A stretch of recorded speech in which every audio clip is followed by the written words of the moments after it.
Vamos lá, primeiro ano. Boa tarde. Eu espero que vocês estejam bem, que vocês estejam cuidando uns dos outros e se cuidando também. E vamos lá, vamos para nossa aula, vamos para nossa batalha semanal aqui. Como sempre, eu faço questão de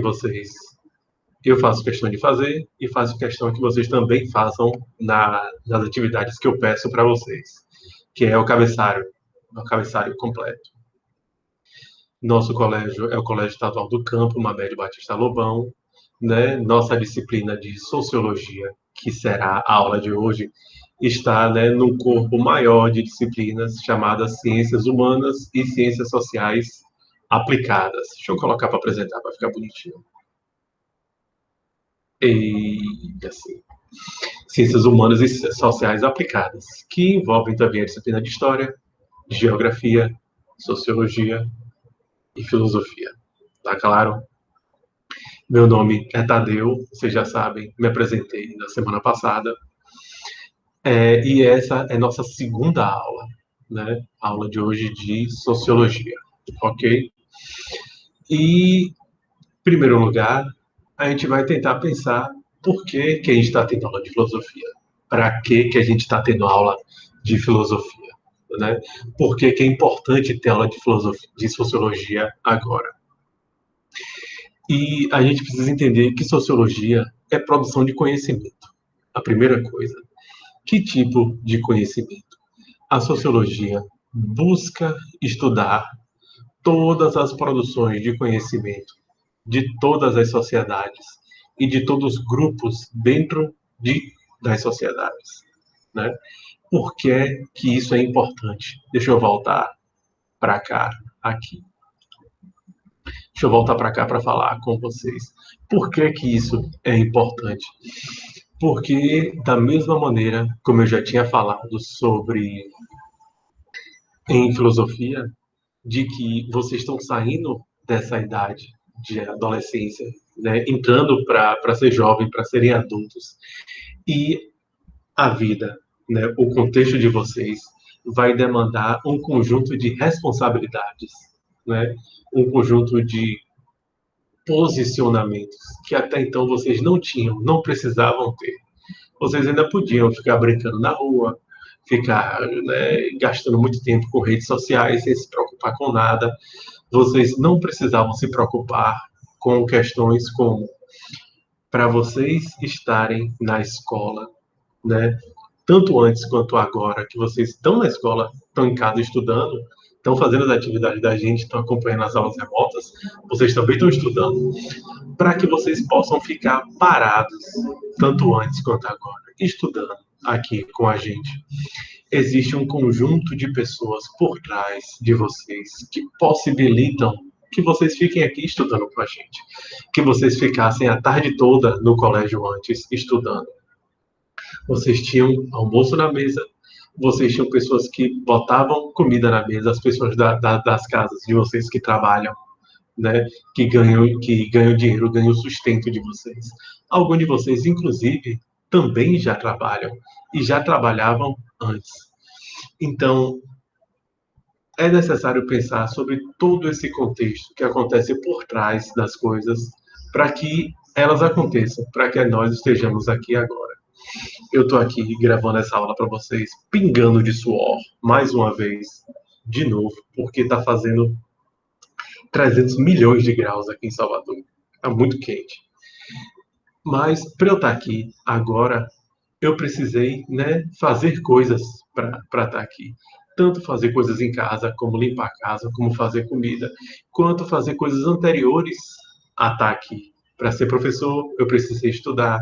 Para estudar, eu precisei que pessoas me ajudassem a estudar antes disso. Vocês entendem? Então, assim, existe uma série de coisas, uma série de responsabilidades que vocês vão passar até agora. Existe uma série de coisas que vocês vão precisar parar para refletir, parar para se posicionar sobre isso, e que, né, a sociologia está aqui para discutir esses temas, está aqui para discutir questões de trabalho, está aqui para discutir política, está aqui para discutir movimentos sociais, está aqui para discutir as questões de sexualidade, de gênero, está aqui para poder discutir as questões de meio ambiente. Então, são coisas que são questões, são problemas que até então vocês não precisavam se preocupar tanto assim. Porém, a partir de agora, são questões que vocês não podem mais evitar de discutir. Isso faz parte da vida adulta, isso faz parte das novas responsabilidades que a idade e o tempo traz para nós. Então, aqui o que nós vamos fazer é isso, é começar a discutir essas coisas. Deixa eu voltar a colocar lá a guia que a gente está estudando, né?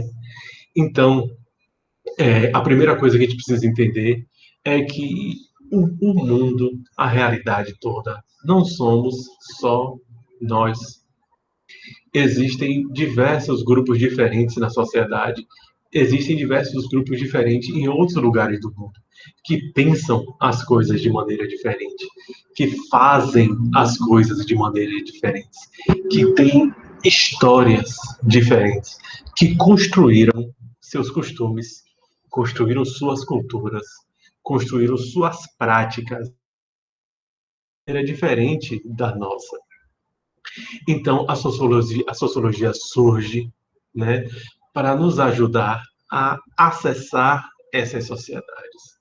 A sociologia entende que todas as sociedades humanas produzem conhecimento. Por exemplo, nós sabemos que existe um conjunto de conhecimento das sociedades indígenas, né, dos índios, com relação a frutas, com relação a chá, a folha, a tipo de árvore, a que época do ano plantar as coisas. Nós sabemos que eles construíram esses conhecimentos através da prática, das práticas, do observar do passar do tempo, né? Que é bastante diferente do nosso modelo de produção, com máquina, né, maquinário no campo, com trator, com irrigação, com indústria produzindo metal, derretendo ferro para poder construir grade. Então, sociedades diferentes, têm culturas diferentes, têm conjunto de conhecimento, de práticas e de crenças diferentes umas das outras. A sociologia surge para tentar entender, para tentar estudar essas sociedades, para tentar estudar essas culturas diferentes, para tentar entender de que, por mais que existam diversas culturas, diversas sociedades diferentes, todas elas compartilham, né, esse mesmo lugar que a gente vive. E não existe maneira de hierarquizar quem é melhor, quem é pior, quem tem o conhecimento mais certo, quem tem o conhecimento mais errado, quem tem a melhor religião, quem tem a religião mais errada. A sociologia está aqui para a gente discutir essas coisas e para a gente entender que essa diversidade é normal, que o mundo é composto por diversidade e o nosso papel é tentar conhecer e respeitar. Tá claro? Essa é a ideia inicial de sociologia que a gente precisa ter. E essa segunda parte aqui que eu estou colocando, a sociologia nos ajuda, nos dá ferramentas para acessar esses conhecimentos, né? Nós produzimos um tipo de arte diferente. Quando nós pensamos nas manifestações culturais, né, do irmão Antônio, por exemplo, isso é uma forma de arte, é uma forma de manifestação cultural, diferente de uma pichação, de um grafite, né, que alguém faz numa parede, diferente de uma tela que um pintor famoso pintou lá no século XVI, diferente de alguém que toca um instrumento, né, produz música, que também é uma forma de arte. Então, são manifestações culturais diferentes, produzidas em contextos diferentes, porém fazem parte da diversidade cultural do mundo, né? As ciências também, como eu falei, do conhecimento de folhas que os indígenas têm, né? Dos conhecimentos de folha que as sociedades que vieram, né, escravizadas da África também têm, né? Conhecimento de folha, conhecimento de música, conhecimento de religiosidade, candomblé, catolicismo, pentecostais, né, evangélicos, adventistas, testemunha de Jeová, Mórmon. Então, existem diversas religiões no mundo e não é possível hierarquizar, não é possível colocar quem está certo e quem está errado, qual é a melhor, né? O Islã, o budismo, né? Enfim, isso tudo é objeto de estudo da sociologia. Isso tudo é o que nós vamos estudar na nossa disciplina. Matemática, né? Sociedades diferentes contam as coisas de maneiras diferentes. Aí vocês vão me perguntar, mas como? Que maluquice é essa? Existem determinadas sociedades indígenas que não fazem conta 1, 2, 3, 4, 5, 6, 7, 8, 9. A maneira como eles organizam a matemática deles é assim: nada, um, pouco ou muitos, por exemplo. E eles conseguem organizar a sociedade deles baseada, né, nessa matemática. Eles conseguem construir casas, conseguem contar o tempo, as estações, conseguem entender quando é para plantar e quando é para colher, através dessa matemática. Nós temos calendário, nós temos relógio, nós temos, né, essa questão de maquinário para poder plantar. Nós compramos semente para poder plantar, né, semente mais apropriadas para o plantio. Essas outras sociedades funcionam de uma outra maneira, a partir de um outro esquema mental, a partir de outro conjunto de valores. E é isso que a gente tem que entender. Eles estão aí desde sempre de boa funcionando. A sociedade deles funciona da mesmíssima maneira que a nossa. Eles são organizados, eles têm divisão de trabalho, eles têm todos os elementos que nós temos também, mesmo que tenham um sistema de matemática diferente um dos outros. Então é isso, essa diversidade de costumes, essa diversidade de práticas, é isso que a sociologia tenta acessar, é isso que a sociologia tenta entender. Eu coloquei um trecho aqui do livro didático de vocês, que nós vamos ter acesso quando voltarmos às aulas presenciais, para a gente dar uma lida rápida aqui num determinado trecho. Vamos lá, ver se vocês conseguem acompanhar daí. A partir daqui, ó, não sei se o mouse está conseguindo pegar aqui, mas vamos lá. Um relatório das Organizações das Nações Unidas, ONU, divulgado em setembro de 2014, informava que 805 milhões de pessoas passavam fome em todo o mundo. Esse número representava 1 em cada 9 seres humanos que viviam no planeta. A ONU também apontava que a maior parte dos que passavam fome vivia em países em desenvolvimento. Isso mostra que, em pleno século XXI, antigos problemas continuam a desafiar a humanidade. Por isso, é cada vez mais importante compreender o mundo e os fenômenos que fazem parte do dia a dia. Primeira coisa, se vocês estão ouvindo essa sirene aí, é o que está acontecendo aqui na rua, na frente de casa. Se eu estou sofrendo com esse barulho, vocês também vão sofrer.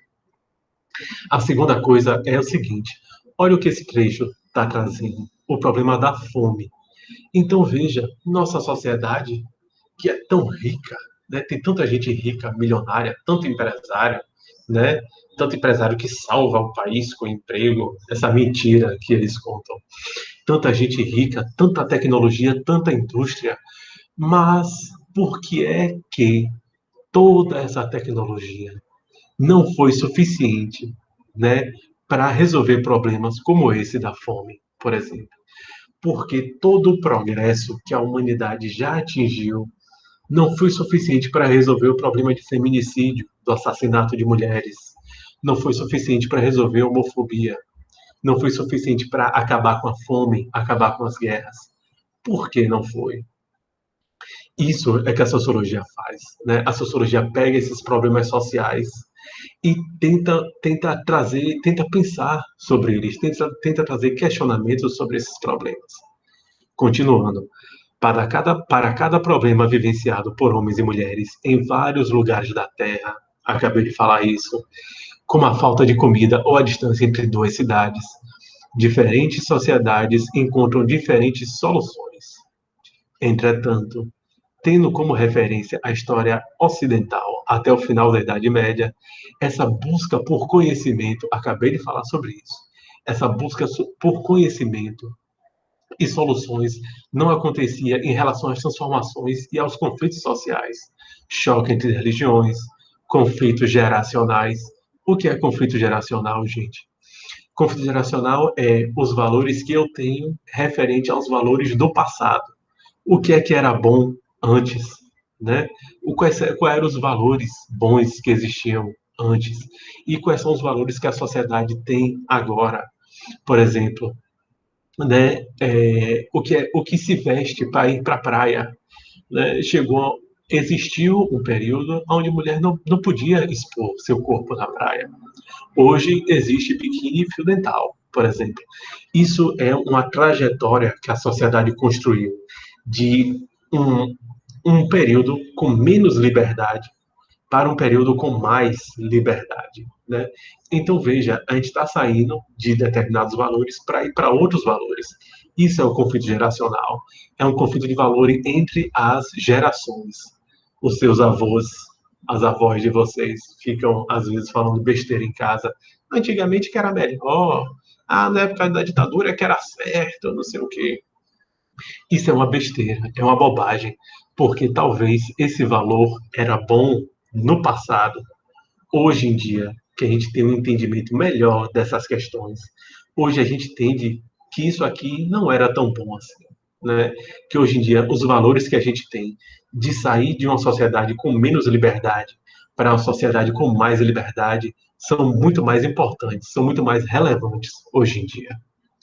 Continuando, a estrutura familiar e a organização política e econômica, entre outros, eram entendidos como fenômenos naturais ou como resultado da providência divina.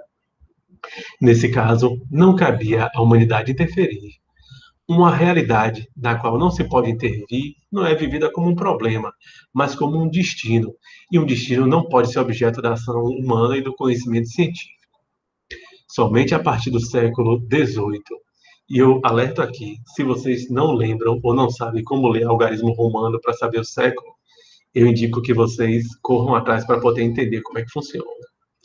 Por causa das grandes revoluções que ocorreram no período, as sociedades e suas diferentes realidades começaram a ser discutidas e vistas como construções passíveis de serem transformadas pela ação humana.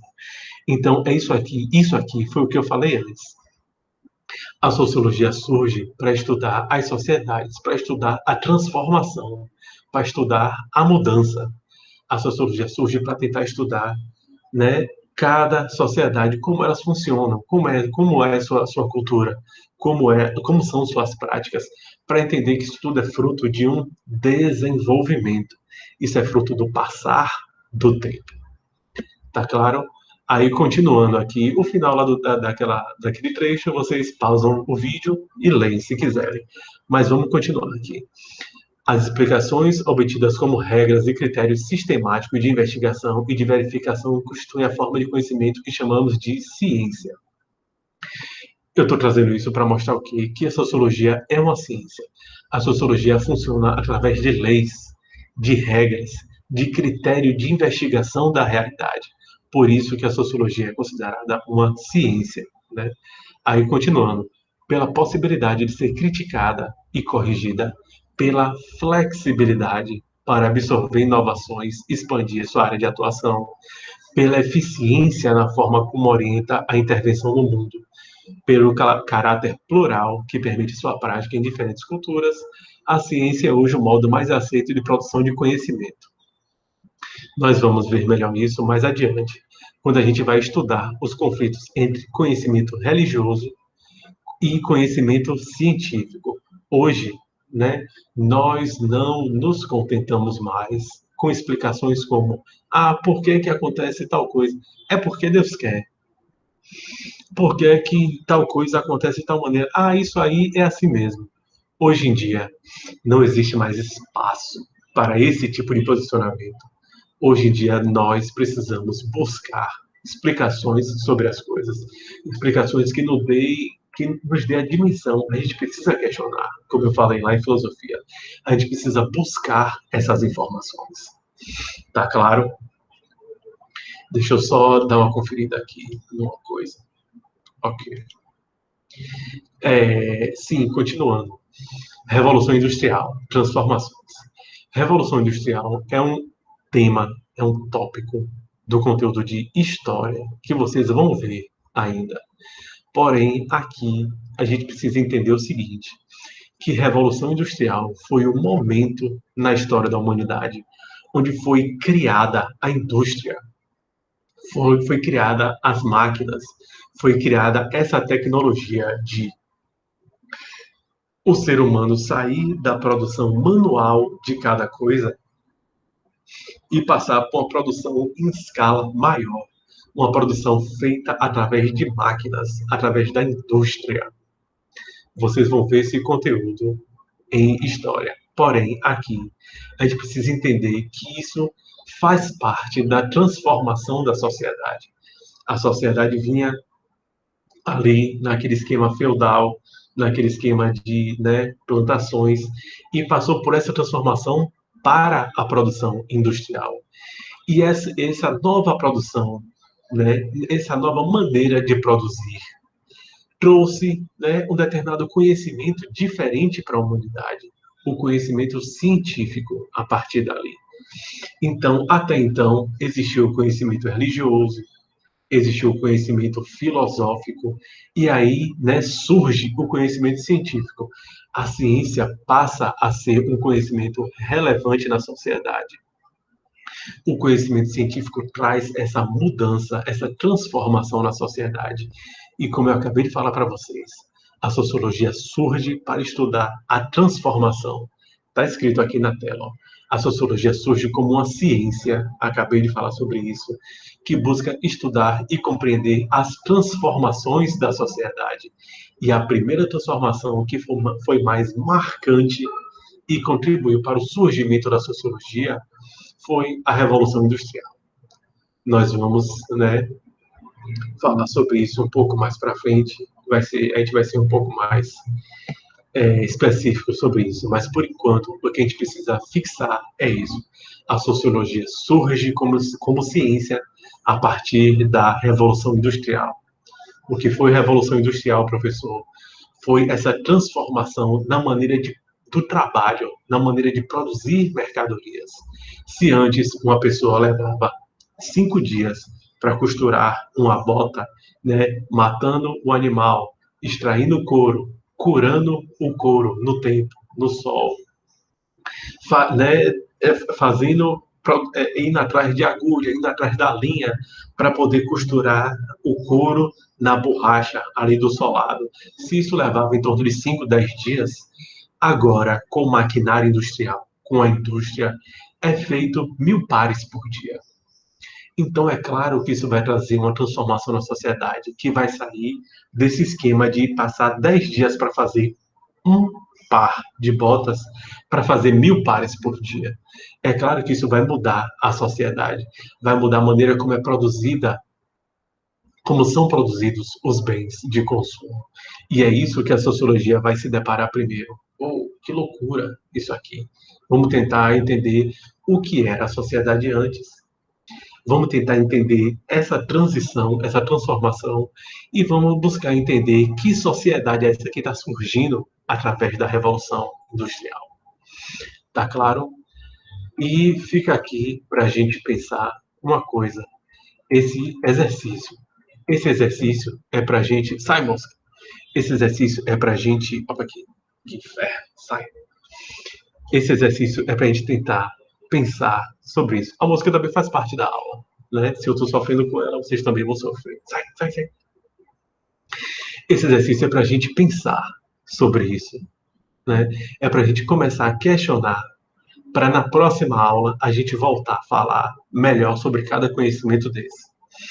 O exercício é vocês refletirem o seguinte: que tipo de conhecimento é mais importante e por quê? Né? O conhecimento filosófico, o conhecimento científico, o conhecimento religioso, o senso comum. O que é senso comum? Vocês vão ter que buscar aí também o que é senso comum. É bom que vocês pesquisem. Inclusive, é uma recomendação da Secretaria de Educação através dos organizadores curriculares essenciais, estimular em vocês o autoconhecimento, que vocês consigam buscar informações por si só. Então, vocês podem buscar o que significa senso comum. Nós vamos tratar disso na próxima aula, mas vocês podem já ir buscando para tentar entender, né? O conhecimento indígena, o conhecimento ancestral africano. Então, eu estou listando para vocês aqui 6 tipos de conhecimento. E o que é interessante vocês fazerem, vocês pensarem o que é cada tipo de conhecimento desse e qual é a ordem de importância, qual é o mais importante. É possível classificar o mais importante e o menos importante? E o religioso é tão importante quanto o científico? O conhecimento religioso é tão importante quanto o conhecimento indígena? Então vamos começar a criar argumentos, começar a criar explicações para isso. Tá claro? Então, a nossa aula de hoje é mais ou menos sobre isso. E na próxima aula, nós vamos voltar a continuar a falar sobre esse tema e a gente vai continuar aprofundando sobre isso. Tá bom? Beleza, então, valeu, pessoal. Até a próxima.